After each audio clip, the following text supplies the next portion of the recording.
Okay, should be recording now, Angelo. Yes, It's so yours. thank you.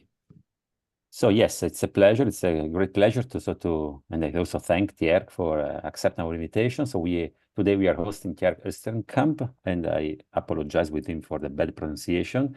So he's professor of physics at Leiden University, and his expertise, which will be also part of the talk of today, is about optomechanical system, about trapping system and cooling them down in order to measure very weak effects with a twist on foundations and trying to measure gravity effects and possibly gravity-induced deviations of quantum mechanics in the forms of spontaneous collapse, as suggested by Dioshu, who is here, Penrose, and also other people. And also there is also recent success, a paper on science advances, which had a lot of which made a lot of noise.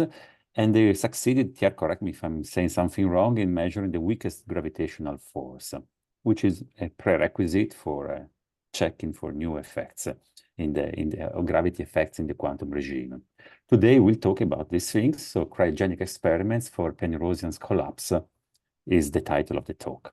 Thank you, Tjerk. Okay, well, thank you very much for having me. I work in Leiden, which is a beautiful city with always beautiful weather, not so much, but today we had a lot of rain.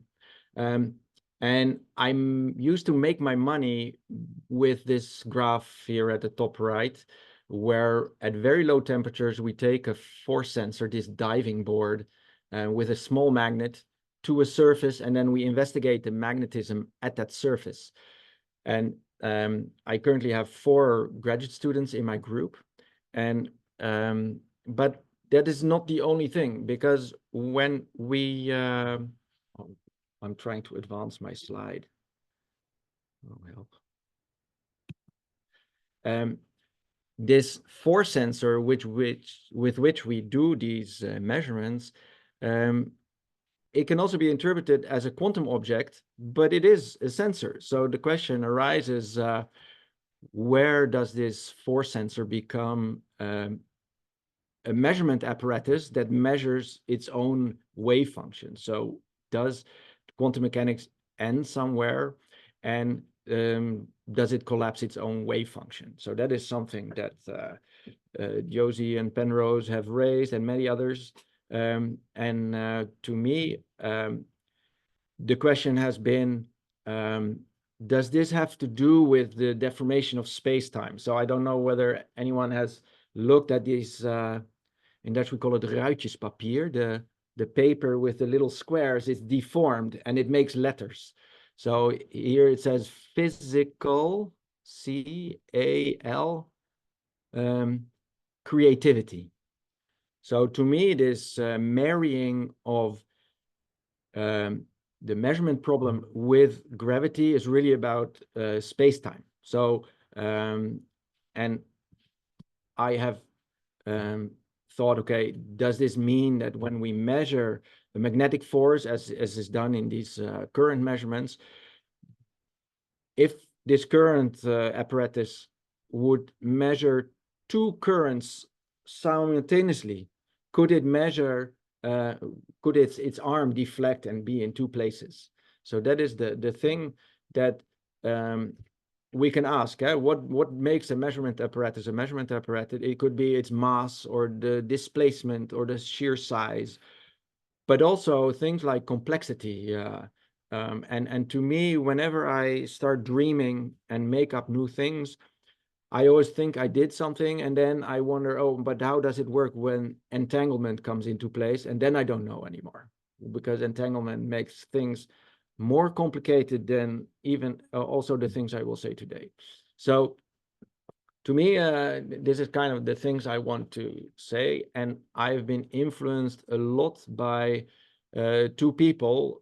So Jan Zanen, he recently died last January, and I talked to him a lot about these ideas, and the archive paper that I will talk about most today is actually written with him and under his encouragement.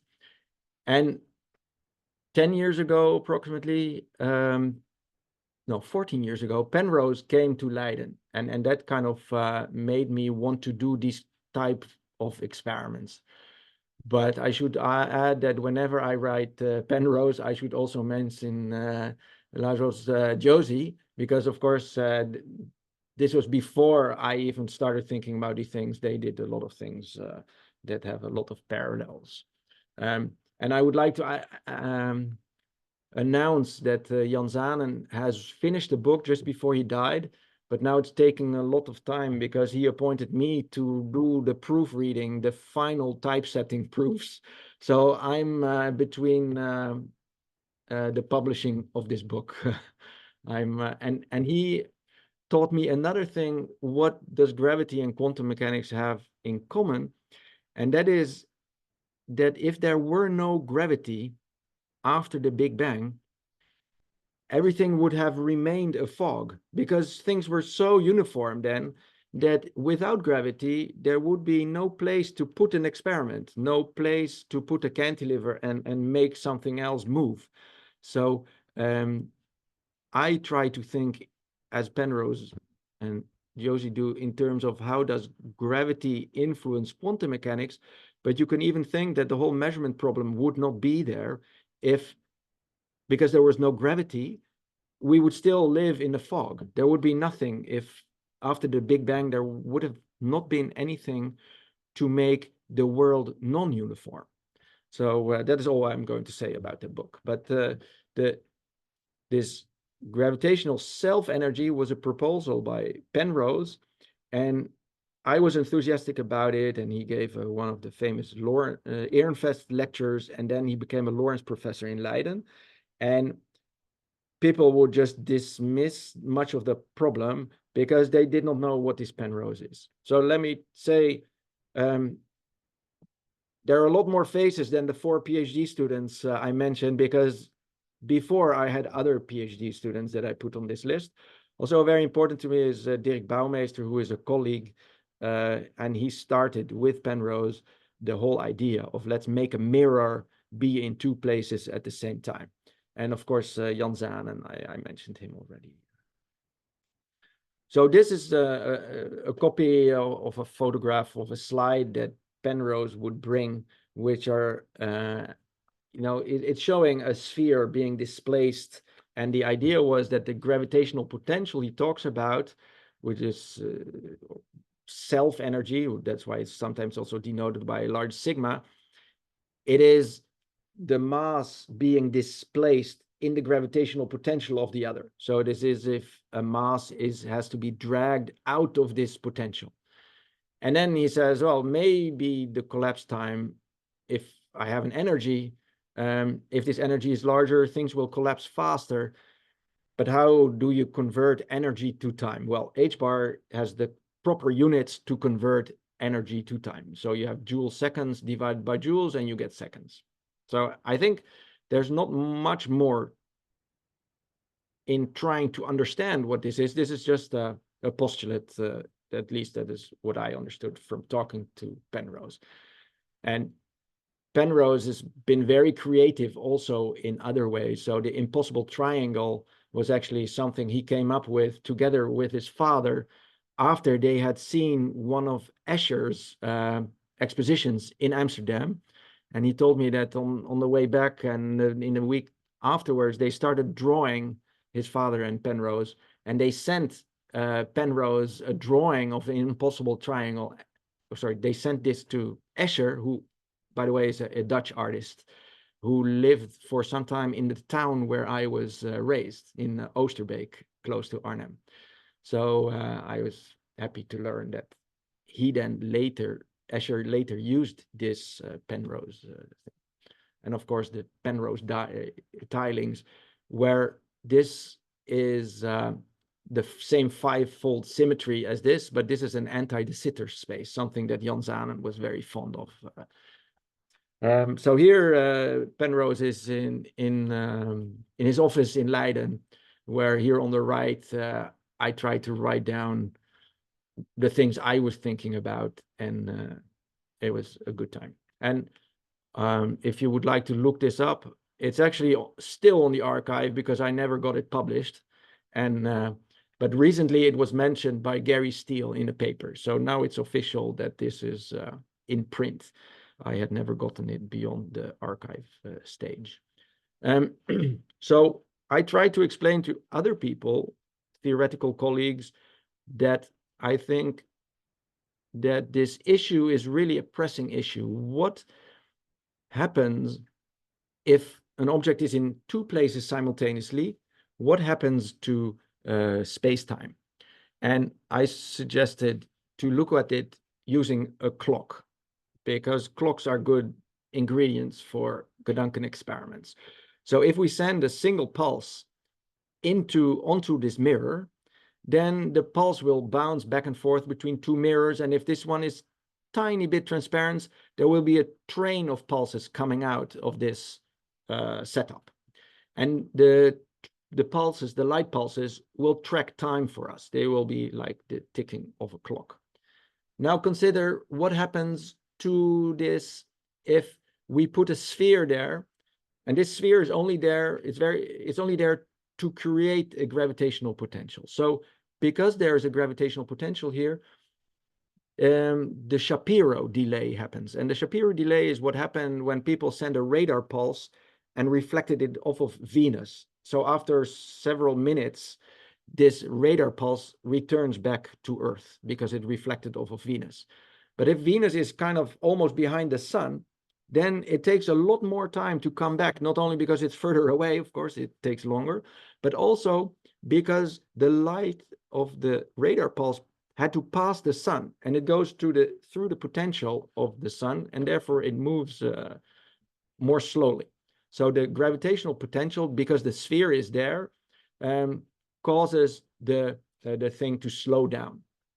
And now what happens is, if you consider two different spheres, the time will be different because the gravitational pull or the gravitational potential is shallower for a larger sphere than for a smaller sphere. If the sphere has the same mass. So if I stretch the sphere, it will be less dense, and then the light pulse in this clock will come out at a lower rate. So time will tick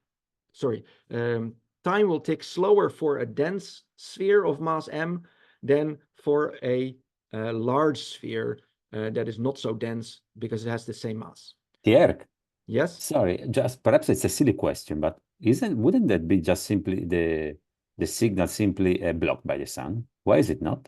Eh? Why isn't the impulse, the signal blocked by the sun? No, it's not blocked by the sun. This is a transparent sphere.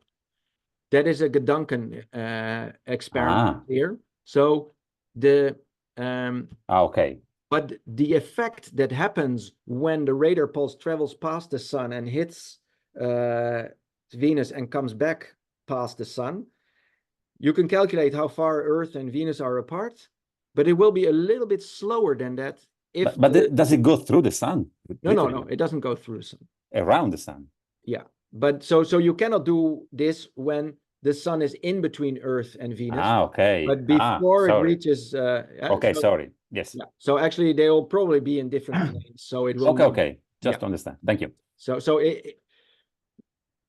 this Shapiro effect was measured in the 60s to show that general relativity is actually there, and that it that this photon or this burst of microwaves, so it's not a single photon experiment at all, it's a large radar pulse with large satellite dishes. They catch this signal, but the time traveling between the Earth and the Venus and coming back, you really have to take into account general relativity. For this Gedanken experiment, we use the same effect. And then we ask ourselves, what does it mean? What does it mean for quantum mechanics that time is different for a dense sphere than for a less dense sphere? That is the question I'm asking. So, and in the end, it will help me to understand Penrose's formula. That's the point. So what Penrose says here, is that there's a gravitational self-energy which turns into a time. So if I want to know the time scale at which gravity might show its influence on quantum mechanics, Penrose postulates a time h bar over this gravitational self-energy, and this gravitational self-energy is what is written on the colorful slide here on the right.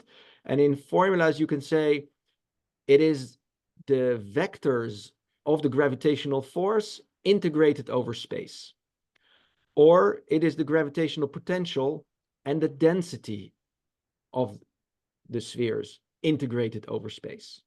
So this is a reformulation of this gravitational self-energy.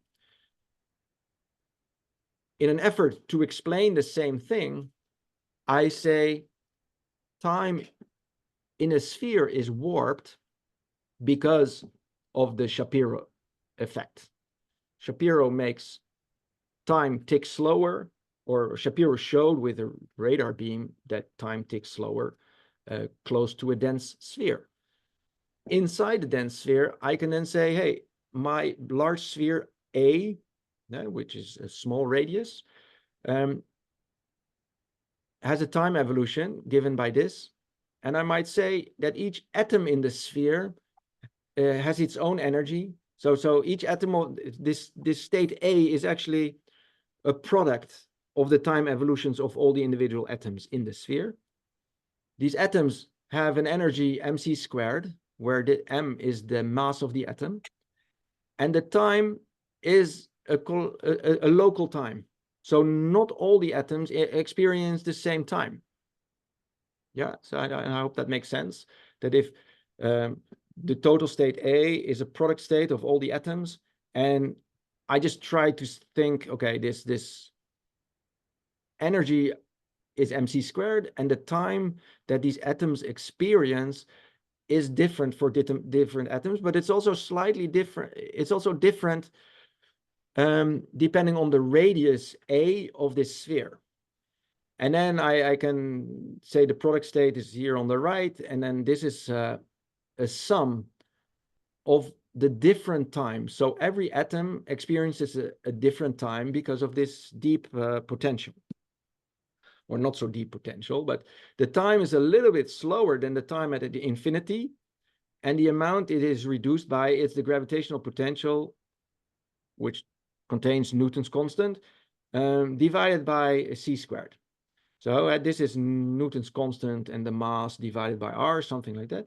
And so this is a very, very tiny effect, especially if your sphere is only a few micrometers large, because that is what we are talking about when we think about quantum mechanics. We hope that in the future we can make micrometer-sized objects be in two places at the same time. So what we have is now that this time dilation causes an effect where we have to sum over all the atoms.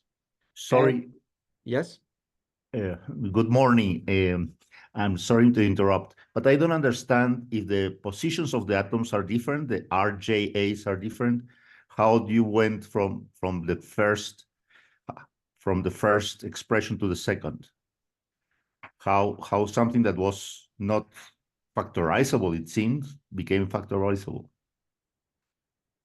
Yeah, so this thing, yeah, it's a phase factor for every individual atom. For each J, it's different. Yes. Mm-hmm. And each RJ are different for each J also. So I don't understand how the factorization went. Yeah, so if I have many factors in complex exponentials, I can sum all of those factors. Right. So if they are factors of the same quantity. No, also if I have e to the minus 1, e to the minus I1. No, I mean if they product with the same state vector RJA. Oh, here. This one. Yeah. It's still there. Yeah, but it's now factorized. is separated as an overall phase, and Yes. I mean, what I mean is Yeah, that yeah, yeah. I see what you mean. What I'm looking for is for the tiny deviations, and I'm now summing all the tiny deviations. And it's not necessarily so that I don't know what the summing rule is. Yes, you put the finger in the sore spot. I don't know how to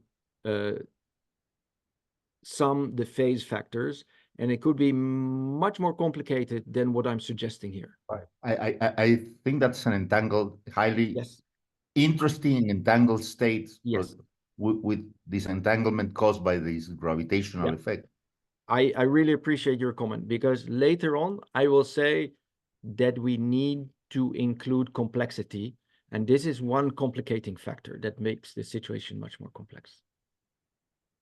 For now, Okay. I pretend that these are very small perturbations, and that at first instance I'm going to just sum those problems. So what I want to point out is that this TJA is a tiny deviation from the time at infinity. If I now say, normally we have, in a superposition, we have the superposition of two spheres. They can be translated or they can be in different densities. But in quantum mechanics, we're used to having the same time for both wave functions. We work with one global time. Mm-hmm. But if I say, hey, I don't know how time varies, then I could try to put a number to the degree to which I don't know the time. So let me try to word it in this way. I now replaced this sum by an integral over how the time varies. And I say, I don't know. So let me reword this. Yeah.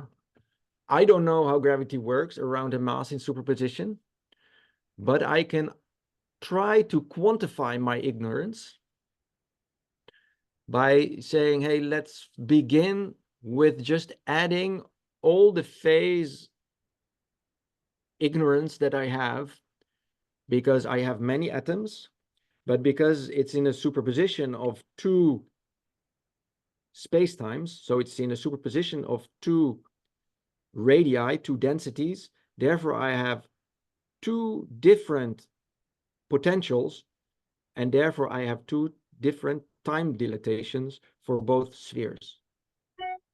And this ignorance I can try to integrate, and if this phase factor reaches pi, then I can say, hey, this is a point to which I no longer have the certainty that I would have quantum effects. Because if I don't know how my phase evolves, then I cannot be sure that I still have constructive and destructive interference. And depending on how I sum over all these phase factors, I would get the same formula. So this Penrosian collapse time is very similar to this ignorance about the timing argument. So that has helped me to put my confidence, or my it has helped me to believe that it would be a good idea to make experiments, precision experiments of heavy masses that I try to bring in superposition. So that is what I've been doing in the past 15 years or so. And it is inspired by my learning about space-time. Any questions so far? Because now I will shift gears and go more into the experimental things. Yeah, but I really appreciate the comment that we don't know how to sum over individual atoms. Well, So- what my comment is, has a second part. In principle, you can make an assumption of what is the rule for Yeah. how to sum, and you could actually compute in principle that complicated expression, and perhaps that would lead to Yeah. another experiment. That's right. For me, it is important that if I choose two such rules for summing, There is a difference. I get two things that are very similar to Mhm. Penrose's formulation. I mean, he also admits that he does not know Yeah, how no, it nobody would knows. work. Nobody knows. Yeah. But at least Well, to me, the clocks help to put it in a different words and to say, hey, we don't know how space-time reacts to a mass in superposition. And then maybe we can quantify our ignorance, because if we do, we still have a problem. Because if we want this collapse time to be on a time scale of milliseconds, and we have to work really hard to do these kind of experiments and keep them coherent at a millisecond, we would need spheres of a micrometer to be in superposition and be displaced over a micrometer. Then this Penrose rule or this clock rule gives us a millisecond. But that experiment is so difficult because I am hoping that within the next 5 years, we can take my magnetic spheres that are maybe a micrometer and show interference effects when they're displaced by a few picometers. So we are still 6 orders of magnitude away of bringing them into the kind of superposition that would give us millisecond collapse time, whether we use this argument or this clock argument. yeah, Tjerk, can I have a Yes. comment? Sure. Yes, please. Yeah. First of all, your introduction is very sympathetic because it is non-relativistic. It is Newtonian, and we know that Roger Penrose started with full general relativistic arguments.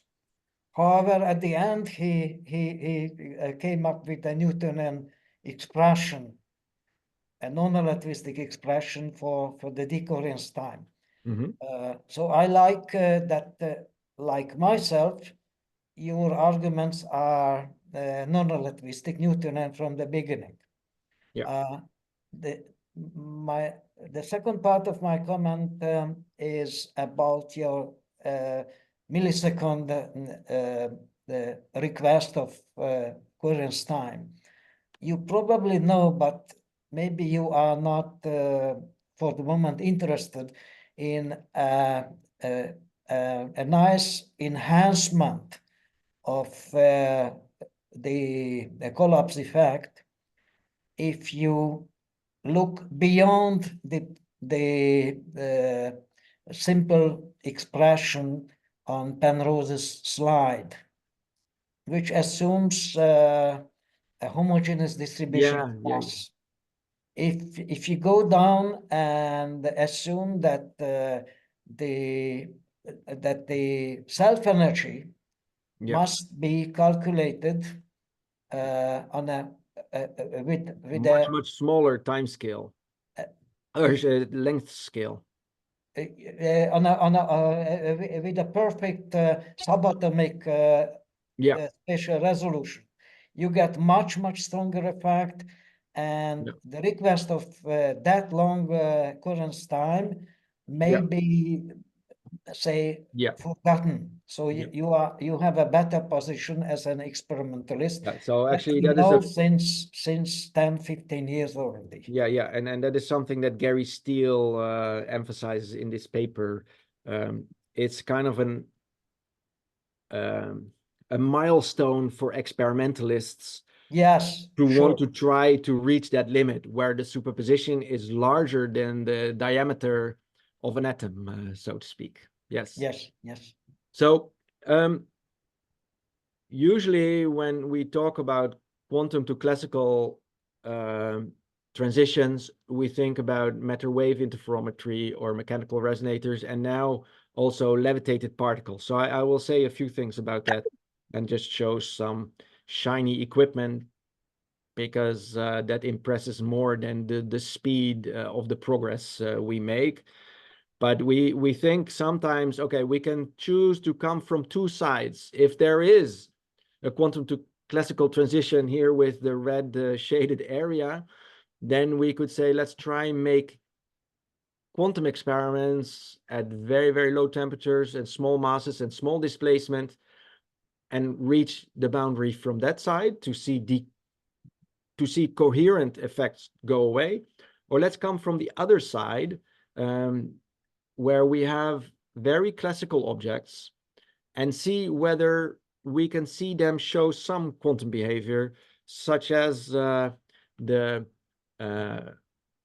continuous spontaneous localization ideas and many other things related to it that are that were introduced to me by Bassi.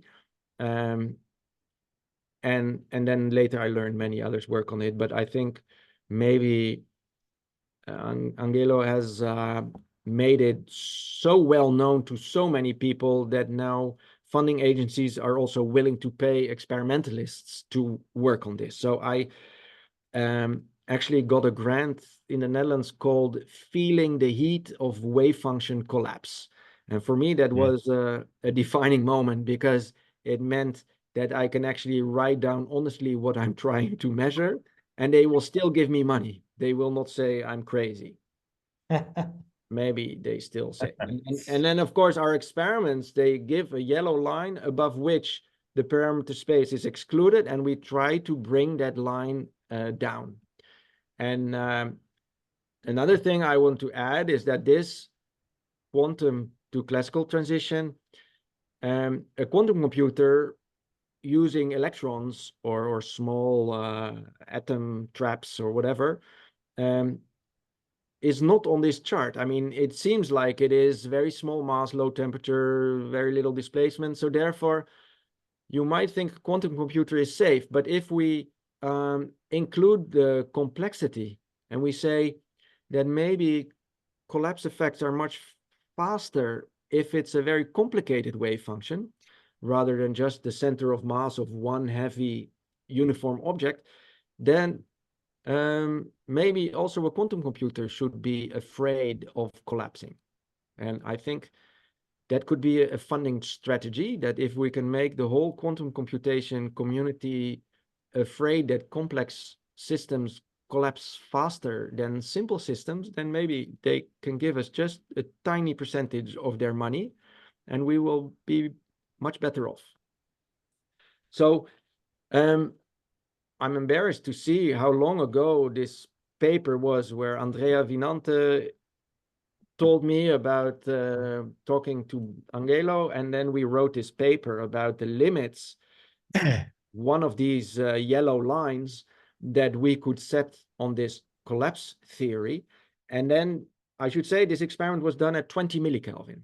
And to do better, we need to attach larger magnets to very soft mechanical resonators. So this is a very thin diving board, 100 nanometers thin and 100 micrometers long. And then we try to detect the position of this magnet with some superconducting circuit. And then we try to cool it more and more. So our dilution refrigerator looks like this. It gives us 10 or 20 millikelvin at the lowest plate. This is how this thing looks like when it comes out of the factory, so to speak. And we put it in our lab, and underneath the floor of the lab, we have this huge concrete block to fight vibrations. And then inside the dilution refrigerator, this is the lowest plate seen from below. we hang our experiments, but you see the experiment itself consists of several masses that are connected with springs to keep the vibrations out, because we need to show what the thermal motion of our force sensor is and see whether continuous spontaneous localization might cause this object to move more than it would without quantum collapse.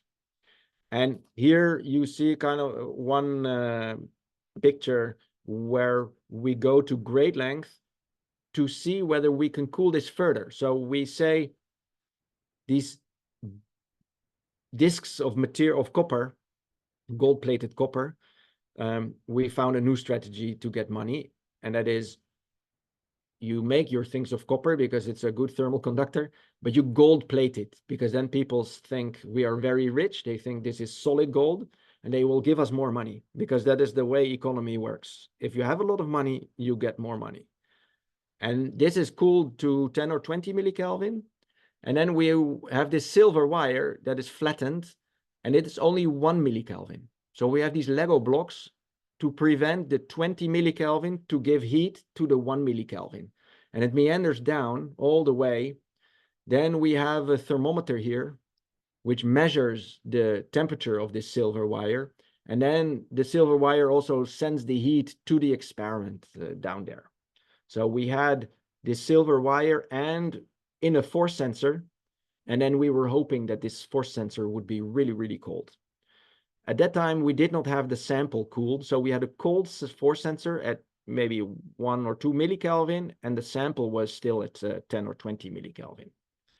But we were very happy. If we were far away from the surface, we could see the Q factor, so the dissipation of this force sensor, actually the inverse of the dissipation, the Q factor would grow as the temperature goes down. So here we are at 1.5 millikelvin, and we're very happy.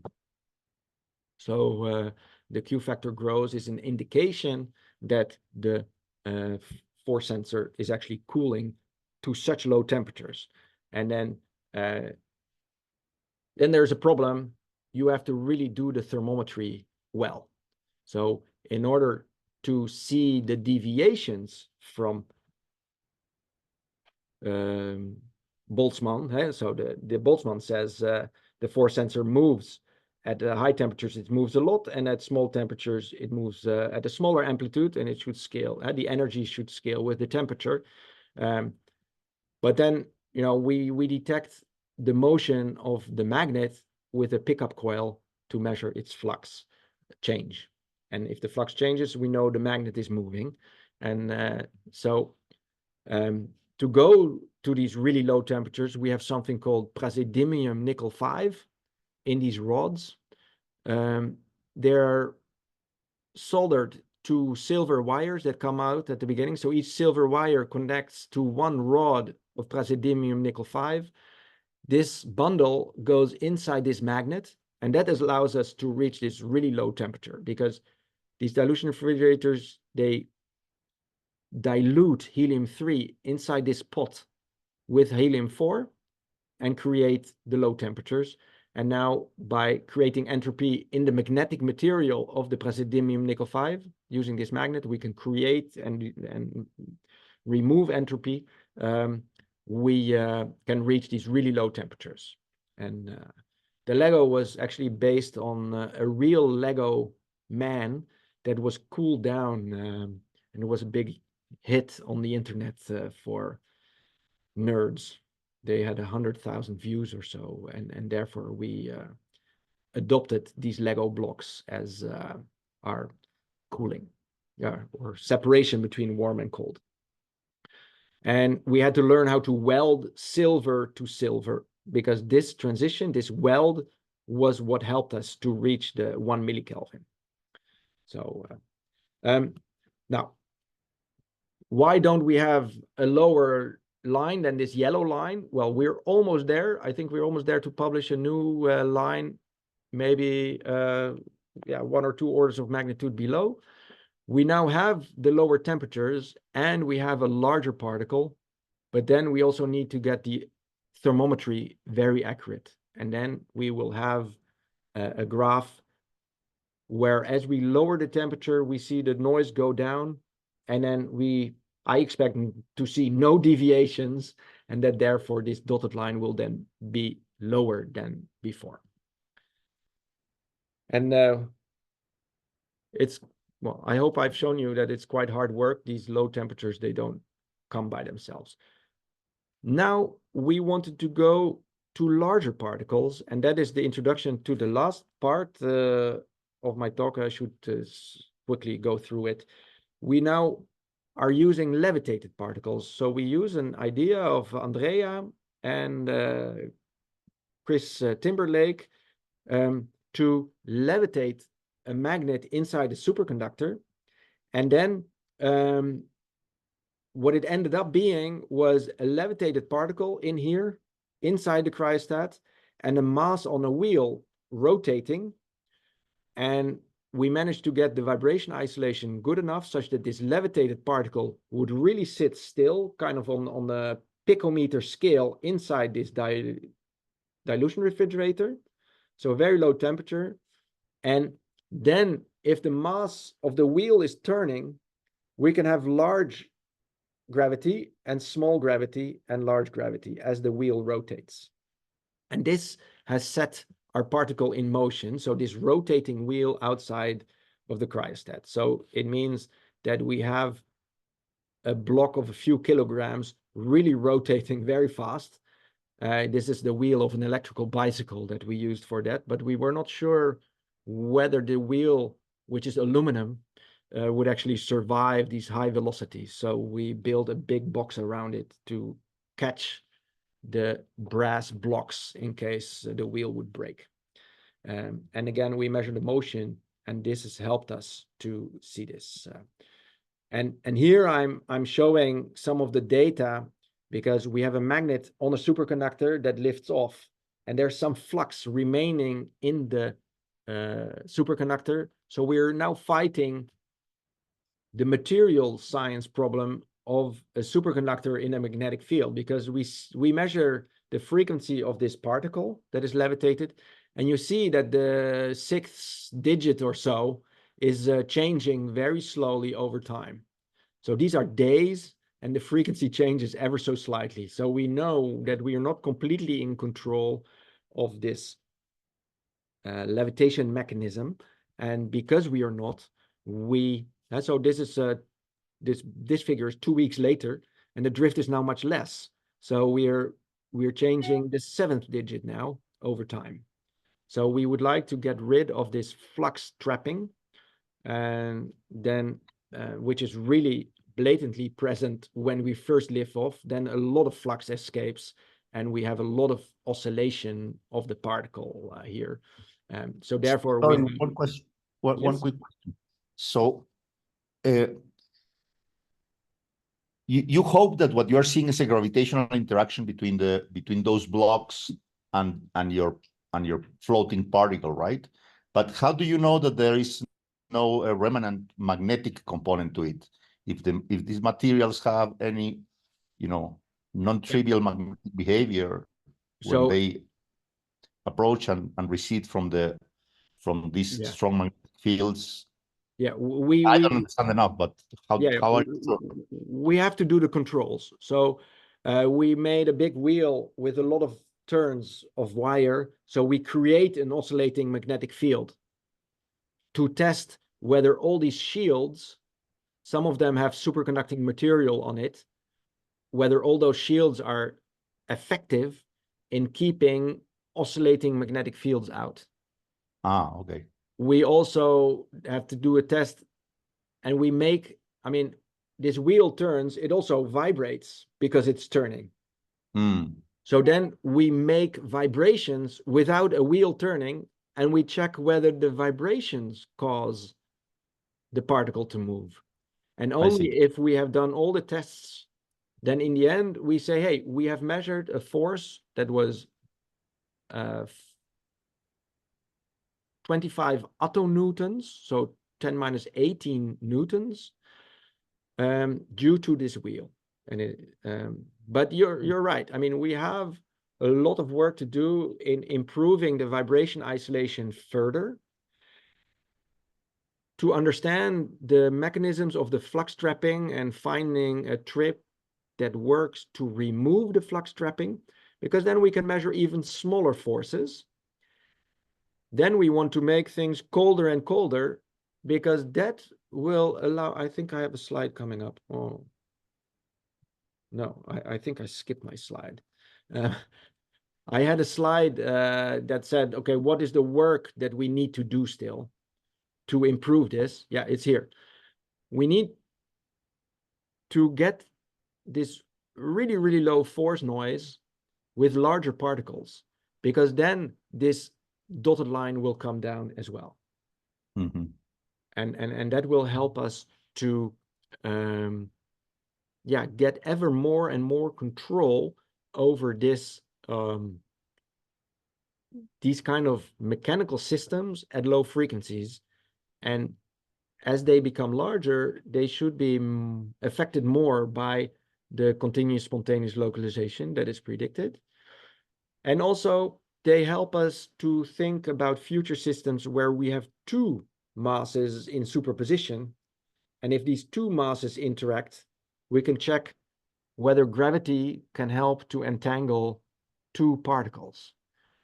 But also for those experiments, we say we need to measure, first we need to measure classical gravitational interactions between small particles before we can dream about quantum interactions through gravity between small particles. So it's two reasons to do this technology push. Mm-hmm. Mm-hmm. But we're making some nice progress now where both the vibration isolation and the knowledge about the dissipative effects that these levitated particles experience, they are growing at a time, together with our efforts to use a single electron spin to bring such a mechanical object in a superposition. So we're coming from two sides, measuring ever smaller gravitational interactions on the one hand, and measuring the superposition or the coherence effects, the constructive and destructive interference of small objects. And that is, I think, the way we end, because we are striving towards a goal that is really, really far away, like 30, 50, 100 years away. But it's really nice to have these intermediate goals, and CSL has been such an intermediate goal for us. To just lower this yellow line is a way to have a small milestone on our way to the big milestone. But we're making progress. But when people ask me, how are you doing? I say, I'm doing fine. And I tell about the family, etc. And if they ask me, how is your work? I say, it's very slow, but it is moving. And I'm really happy with the slow progress that we have, because it's bringing us in the right direction. Heavier systems, smaller forces, and maybe in the future, some interference effects. And until then, I'm dreaming that complicated systems could also collapse faster than these simple systems. So I also think about how can we make complicated wave functions and measure their quantum mechanical constructive and destructive interference. And with that, I would like to thank you for your attention. Thank you very much. Thank you, Tjerk. Thank you for the talk. Thank you for being in perfect time, actually. And so we can start the discussion. I see Ward. No, Ward was, do you want to ask a question, Ward, or? Oh, no, it was the applause. It was just clapping my hands. You were clapping, sorry. It was my mistake. So are there questions? Shall I stop sharing my screen? As you prefer, actually. I have a I have a question for you, which is just no, there are raised hands. Sorry, no. First, it's Catalina, and in case I only wanted, as an experimentalist, I know how hard it is. We are on the complementary with the CSL measuring the spontaneous radiation, and to congratulate you, because I know it takes a lot of time, and I'm really amazed to see your results. And a part of congratulating you, I also wanted to tell you that if you have any sort of issues with electronic noise, my group is expert in that, so reach us for eventual. And where are you located? In Frascati, near Rome. Oh, near Rome. Because I'm going to take a student trip to Bologna a few weeks from now. Okay, maybe we can keep in touch. It'd be nice to meet you. I'm really, congratulations. Yeah, thank you. And thank you, Catalina. Daniel, and ciao, Catalina. First, hi, everybody. And hi, Daniel.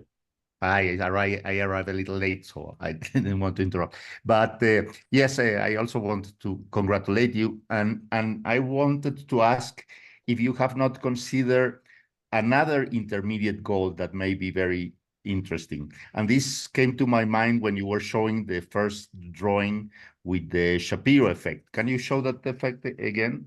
Oh, Again? I'll have to share my Right. screen. So what I have in mind is that even before testing collapse theories, which of course we are all here because of that, another interesting intermediary step could be to look for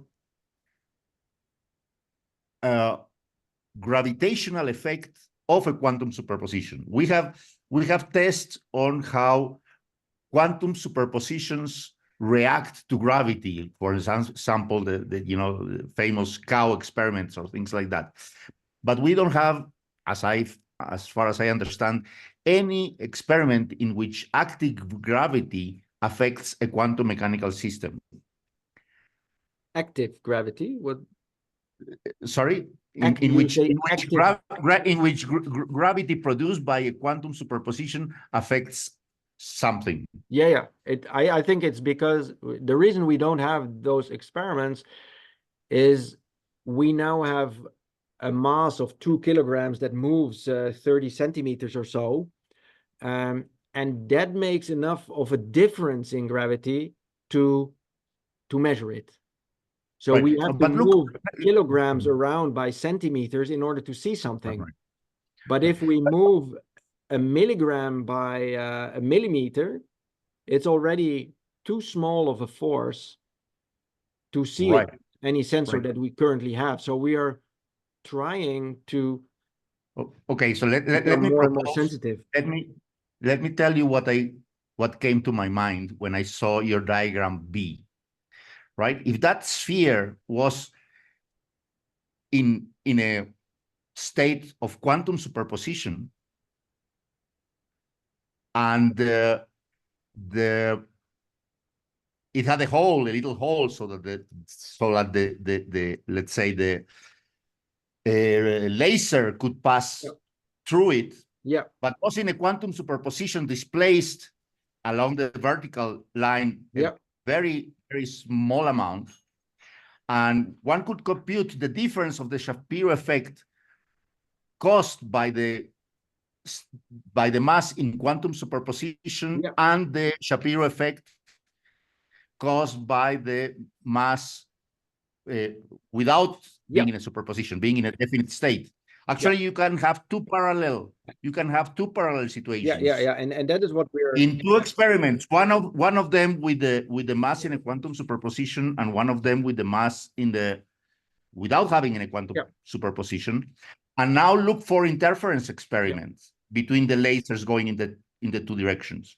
And that would allow you, if you reach the desired level of accuracy, to actually detect gravitational effect of a quantum superposition. And that would be, that is what I'm suggesting. But also when I calculated, it is such a daunting task that I will be long retired before this will actually. But you can have this laser pulse pass 1 million times through it, so you have an amplification. But even including those things, it is still too small of an effect. And that is why I'm invoking that we use the energy mc squared to measure it. Then it becomes an effect that is as small as Penrose's suggestion. And this is still only going to yield 1 millisecond if we have a micrometer-sized object in superposition displaced by a micrometer, which we cannot do. Of course, then maybe the suggestion by Giosi that you should not make this a smooth potential, but rather a very spiky potential, because the nuclei have a very small size and therefore very spiky gravitational effect. But even then, it is still a very small effect. So I'm really, I calm myself down. I say, I have a colleague now that is 15 years younger than I am, and he will carry on this work long after I am a grandfather and don't get up from my rocking chair anymore. But don't you think that generically speaking, one should be able to see this kind of effect? I mean, a gravitational effect of a quantum superposition before you even see Penrose type collapse, Penrose-Giosi type collapse? No, the way I look at it, it is actually more or less the same thing, unless this clock idea can help us to understand more complicated superpositions, provided that more complicated superposition give a faster collapse time. And that is everything to do with the argument that, hey, maybe things are more complicated and that you should not sum these this step from the multiplication to this, because all the atoms have a different phase, and now I'm pretending that I can give the whole wave function and describe it with just a single phase. And that you cannot do, because the Hilbert space is so much larger. You think of the Hilbert vector as a very multi-dimensional vector. It does not have a single phase. So maybe complexity will help out, so I can still live to see this experimental approach to really say something about quantum mechanics and gravity. For now, I am just working on improving the technology, because, what we develop will help others to get a working experiment. And in the end, that is what this science is. It's going to be a big science effort where it is really a team that will get this to work. And I'm hoping that more people will join this kind of research and that we will develop the technology that is necessary. Thank you. Okay, thank you, Daniel. And I don't know, we are already 1 hour, so I would say, so are there other questions, or I think there is something in the chat. Yeah, maybe, Angelo, I can, okay. Sure. I was just going to ask about Lego as insulator. I can imagine plastic is an insulator, but is that the best you could? Well, you can have as a thermal insulator, or the extra thing about Legos is that if you use several blocks, your heat has to travel through one block, and then it has to go through a very small line, because these blocks click onto each other. You have these circles and the squares, and they make line contacts. And I showed also that in order to extract the energy and cool this silver wire, it needed to be welded to the other silver piece. So just clamping two objects is a really poor thermal contact. So I mean, honestly, I do the Legos because it is really beautiful, and I bought a new box of Lego, so I had pastel colors. Can they sponsor you? No. And then, so I know I actually paid 30 euros for a box of Legos, but I wanted to have orange blocks because when I was a child, I played with Legos and I never had orange blocks. And in the setup, we do have orange blocks. But the idea is that the clamping together with the plastic is what helps. But the rest is just folklore because we don't do the experiments to really optimize this. It worked, and therefore we're happy. And this will, the sign that this kind of physics is big science will be when people test different plastics to find the lowest thermal conduction. And the real worry is that actually the interface of the silver with the Lego block will never cool. So this piece of Lego will always remain warm. So it will always give off energy. Say, if it takes maybe 10 years to cool this piece of plastic, it means it will be giving me heat for 10 years. So we it's have like everybody knows that Legos are cool, no? Yes, exactly. We were the first reference to this paper that said Legos are poor heat conductors and Legos are cool.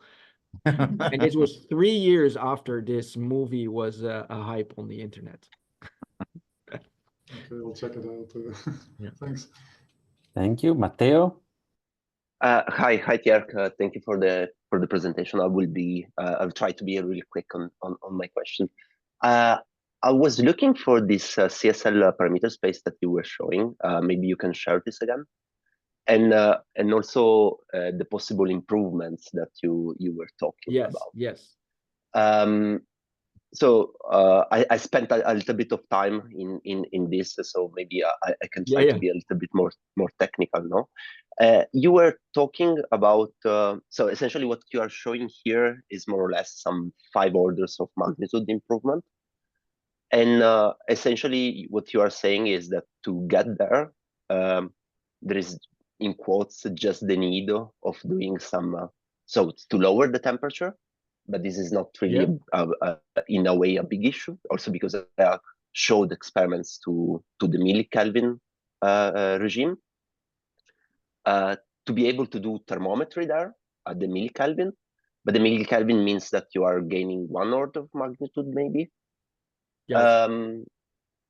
And then to increase the mass, no?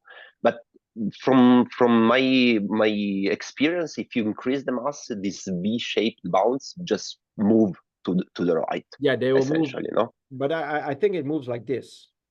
It moves like this. So you follow essentially the green one in a way, no? Yeah.